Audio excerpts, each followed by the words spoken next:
Pick a side. You already have.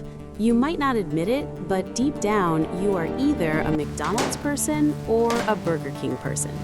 For 70 years, these two titans haven't just been selling us lunch, they've been locked in one of the most expensive, petty, and psychologically complex corporate wars in human history.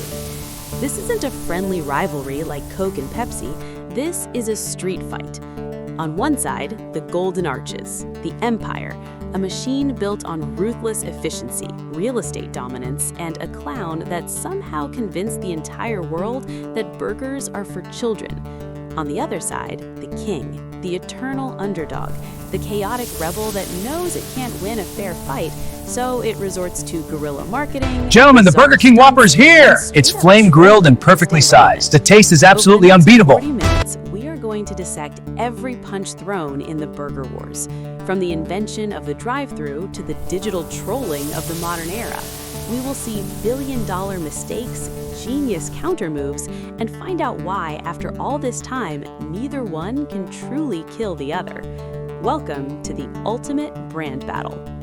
To understand the war, you have to understand the weapons, and the weapons were forged in the 1950s. McDonald's didn't start as a burger joint, it started as a factory. The McDonald brothers realized that if you removed choice, no substitutions, a limited menu, you gained speed. Ray Kroc saw this machine and realized he could clone it across the planet. McDonald's wasn't selling food, they were selling consistency. A burger in Ohio tasted exactly like a burger in Tokyo. That was their superpower. Enter the challengers, Keith Kramer and Matthew Burns in Florida. They see McDonald's and try to copy it with something called Insta Burger King. It fails. The machine they bought to cook burgers kept breaking down. So the new owners, McLamamore and Edgerton, pivot. They ditch the broken machine and start using a gas grill. They accidentally discover flame broiling. It tasted different. It tasted smokier. Then, in 1957, they make the decision that defines the entire war. They realize they can't beat McDonald's on speed, so they decide to beat them on size. They launch the Whopper. It's bigger than anything McDonald's has. And then they launch the philosophy, have it your way. Do you see the brilliance of this trap? McDonald's entire business model relied on not letting you have it your way. If you asked for no pickles at McDonald's in 1970, you broke their assembly line. Burger King turned McDonald's greatest strength, efficiency, into a weakness by framing it as rigid and robotic. By the end of the 70s, the battle lines were drawn. McDonald's had the kids, the real estate, and the speed. Burger King had the bigger burger, the better flavor profile, and the adult market. The Cold War was over, the hot war was about to begin. The 1980s. Greed is good, shoulders are padded, and corporate marketing turns hostile. Up until now, competitors rarely mentioned each other by name. It was considered gauche. Burger King didn't care. They were lagging way behind in store counts. They needed to shake the table. In 1982, BK launched an ad campaign featuring the young Sarah Michelle Gellar. The ad flat out said Burger King tasted better than McDonald's because it was flame-broiled, not fried on a flat top. McDonald's lost their minds. They actually sued Burger King to get the ads pulled. It was the best thing that could have happened to BK. The lawsuit proved McDonald's was scared. It was free publicity. The Burger Wars were officially named by the press right then. But McDonald's had a nuclear weapon that BK couldn't counter, the Happy Meal. Throughout the 80s and 90s, McDonald's secured the most valuable demographic on Earth, children. If you hook them at age 5 with a cheap plastic transformer, you have them for life. BK tried the Burger King Kids Club, but let's be honest, it was the store brand version of the Happy Meal. McDonald's was winning through cultural saturation, but they got arrogant, and arrogance leads to mistakes. 1996, the Arch Deluxe. McDonald's spent an estimated $200 million trying to convince adults that they made sophisticated food. The ads showed Ronald McDonald playing golf and clubbing. It was bizarre. It was a spectacular failure.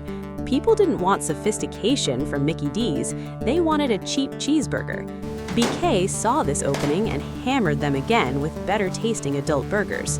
By the end of the millennium, it was a stalemate. McDonald's was bigger, but BK was cooler, edgier, and constantly nipping at their heels. The new millennium changed the battlefield again. TV ads were losing power. The internet was the new frontier. McDonald's, being the giant ocean liner it is, was slow to turn. They focused on remodeling stores to look like Starbucks, launching Mac Cafe to fight the coffee wars. They played defense. But BK realized they had nothing to lose. Under new ownership and bold marketing teams, they embraced chaos. They became the internet troll of fast food. They brought back the King mascot, not as a friendly royal, but as a creepy, silent stalker who breaks into your house to give you a breakfast sandwich. It went viral before we really knew what viral meant. But their masterpiece, the single greatest tactical strike in the entire burger wars, happened in 2018, the Whopper Detour. It was pure genius. BK wanted people to download their new app. How do you do that? You bribe them. They offered a Whopper for 1 cent, but there was a catch. You could only unlock the deal on the app if you were physically standing within 600 feet of a McDonald's. Think about the psychology. They used McDonald's superior real estate footprint against them. They forced customers to go to their rival, open the BK app, and then drive away to a Burger King.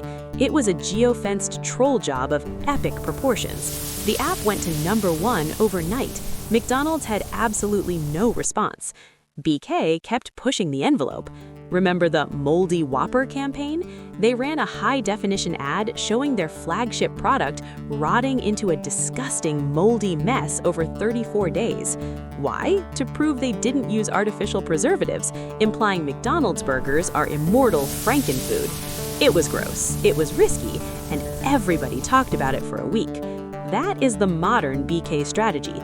Win the headline, even if you lose a few appetites. So after 70 years of flame wars, lawsuits, and billion-dollar ad campaigns, who won? If you look at the numbers, it's not even close. McDonald's is infinitely bigger. Their real estate portfolio alone makes them one of the most powerful entities on Earth. They are the Roman Empire of food. They won the war for global dominance. But BK won something else. They won the war for influence. They proved that a smaller, weaker brand can stay relevant by being louder, funnier, and more aggressive. They forced McDonald's to change. They kept the giant honest. We need McDonald's for the consistency, but we need BK for the chaos.